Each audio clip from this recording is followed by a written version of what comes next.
بسم اللہ الرحمن الرحیم۔ السلام علیکم۔ حضرت سیدنا جنید بغدادی رحمۃ اللہ علیہ فرماتے ہیں، ایک رات مجھے بڑی بے چینی ہوئی۔ میں عبادت الہی عز و جل میں مشغول رہا، لیکن سکون مجھ سے کوسوں دور تھا۔ میں نے خوب کوشش کی کہ عبادت میں یکسوئی اور خشوع خضوع حاصل ہو جائے، لیکن میں اس کوشش میں کامیاب نہ ہو سکا۔ پھر میں نے قرآن پاک کی تلاوت شروع کر دی، لیکن مجھے پھر بھی یکسوئی اور دلی سکون حاصل نہ ہوا۔ میں بہت حیران تھا کہ آخر ایسی کیا بات ہے کہ مجھے عبادت الہی عز و جل میں یکسوئی حاصل نہ ہو رہی اور میرا سکون مجھ سے دور ہو گیا ہے۔ آخر کار رات کے پچھلے پہر میں نے اپنی چادر کندھے پر ڈالی اور گھر سے باہر نکل آیا۔ کچھ دور جا کر راستے میں مجھے ایک شخص نظر آیا جو چادر میں لپٹا ہوا تھا۔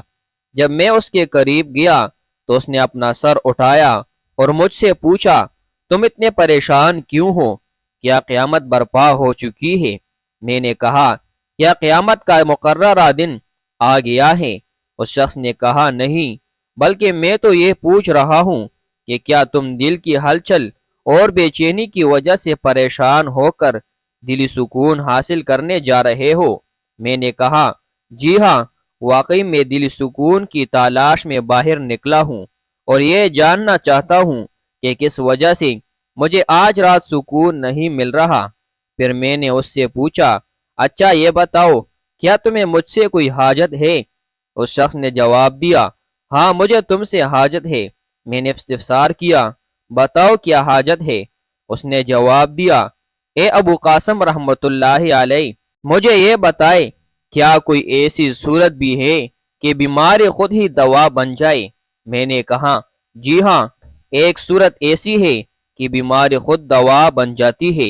غور سے سن، جب تو خواہشات نفسانیہ کی مخالفت کرے گا تو دل کی تمام بیماریاں تجھ سے دور ہو جائے گی اور یہی بیماریاں دوا بن جائے گی۔ یہ سن کر اس شخص نے ایک آہ سرد دل پر درد سے کھینچی اور کہنے لگا، مجھے آج رات اس سوال کا جواب 7 مرتبہ اسی طرح دیا جا چکا ہے، لیکن میری یہ خواہش تھی کہ میں آپ کی زبانی اپنے سوال کا جواب سنوں۔ اللہ عز و جل کے فضل و کرم سے میری یہ خواہش پوری ہو گئی اور میں آپ رحمت اللہ علیہ کی مبارک زبان سے اپنے سوال کا جواب سن چکا۔ اتنا کہنے کے بعد وہ شخص وہاں سے رخصت ہو گیا اور پھر دوبارہ کبھی نظر نہ آیا۔ ایک مرتبہ مجلس میں حضرت ابو بکر شبلی رحمت اللہ علیہ نے کئی مرتبہ اللہ اللہ کا نعرہ بلند کیا۔ اس مجلس میں بہت سے لوگ آپ کی طرف متوجہ تھے۔ ان میں سے ایک درویش نے آپ سے کہا کہ آپ لا الہ الا اللہ کیوں نہیں کہتے، صرف اللہ اللہ ہی کہتے ہیں؟